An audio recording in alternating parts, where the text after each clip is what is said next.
will do whatever you tell me to do. And when you say something like that, maybe we can get amazing results because you'll change your whole life. And that's what that kind of person needs. And then of the cases I accept, I'd say about 10 of those 500, I can't help. I thought I could help. I'd help in the beginning, and I just don't get the results I hope to be able to get. So we send them out for an MRI, more imaging, and those people get surgery. I just saw a guy at Bonefish last week who was under my care, got decent results, but still was nagging. He already had surgery, scar tissue. The surgeon said, I think I can get it this time. Went back in. He said, I wish I never had the surgery. And that's the thing about low back surgeries. It's hard. As a surgeon, talking to surgeons, knees and hips, pretty good result. You know, low backs are a little more complicated because you have so many attachments here, you know, and there's so many different variables of why you'd be in pain or not. So it's not quite as easy as a joint that goes like this or a joint that goes like this. Usually these joints are so far gone and bad that when you replace them with artificial ones, you get a really good result. Probably 80-85% of the time, people are very satisfied.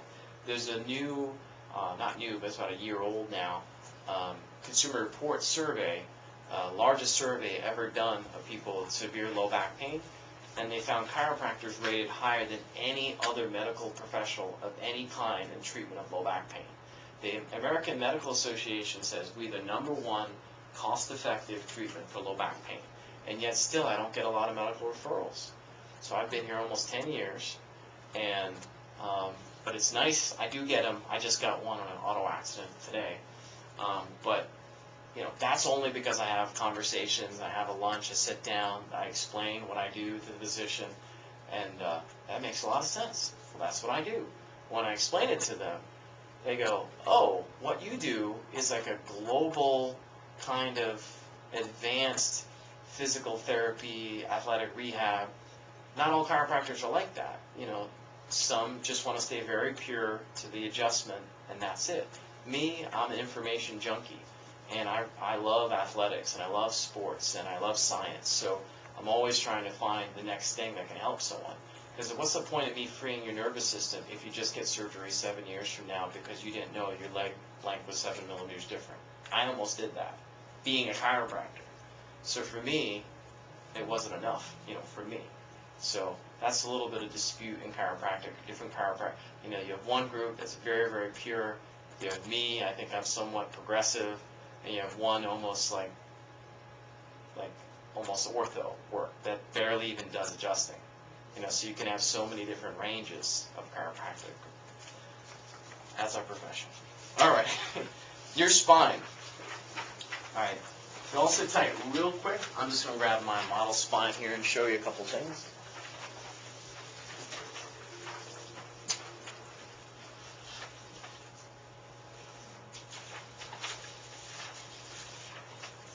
Okay, so this is the spine, right? And as we saw in Mr. Poole,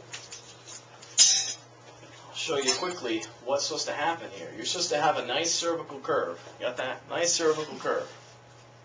That's what it should look like. None of you look like this.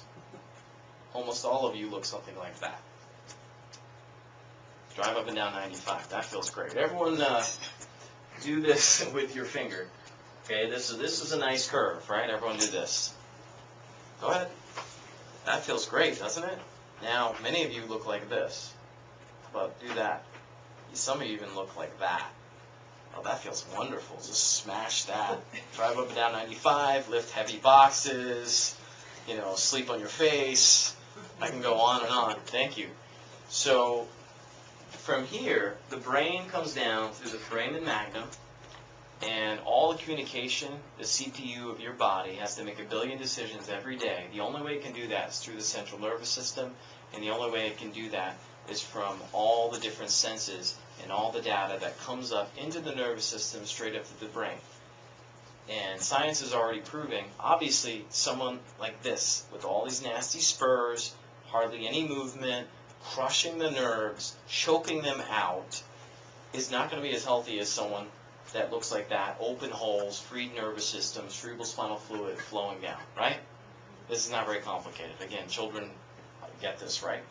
And then in the thoracic spine, we have our 12 thoracic vertebrae where the ribs connect.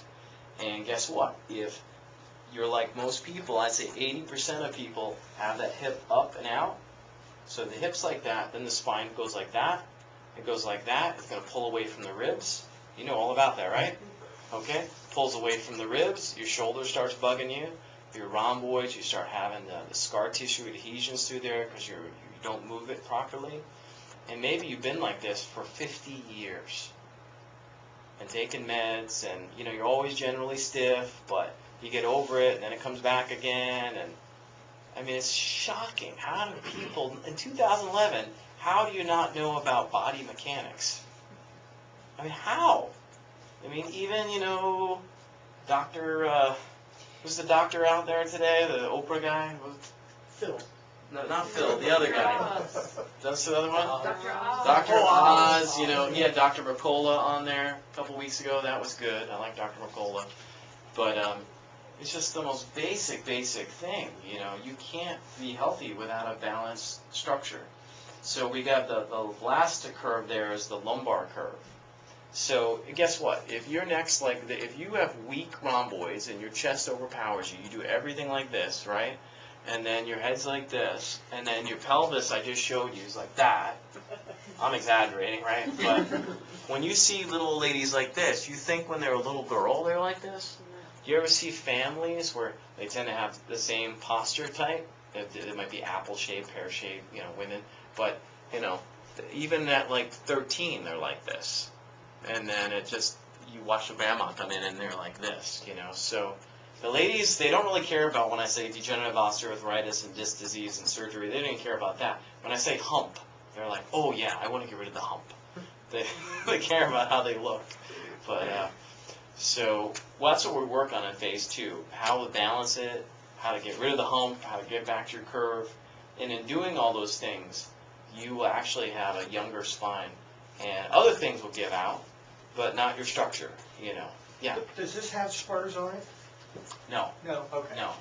Spurs, you can tell. They're just, looks like rat-eaten, kind of chewed on, not symmetrical, nasty, gristly. And it sounds gristly, too. You turn, that's what all that is. A lot of people say, I can adjust myself. No, that's not adjusting yourself. What that is that when you have not enough motion on one side and way too much motion on the other side, it takes virtually nothing to go past normal range of motion. My finger was not out. I didn't put it back in. All I did was go beyond normal range of motion. I can't do it again. The reason I can't do it again is the nitrogen gas has released from the joint. About 20 minutes it will build up again and I'll be able to do it again. But that doesn't fix anything. Nor does the cavitation when the chiropractor adjusts you fix anything. And that's why, we move into rehab to really start changing, not only unlocking it, but really teaching you what's wrong with you, okay? All right, so I'm going to show you guys a couple pictures before we finish up tonight. And you have a very large packet there. It's a whole book now. I want you guys to read over that. Before we get into this, we'll just go through a packet.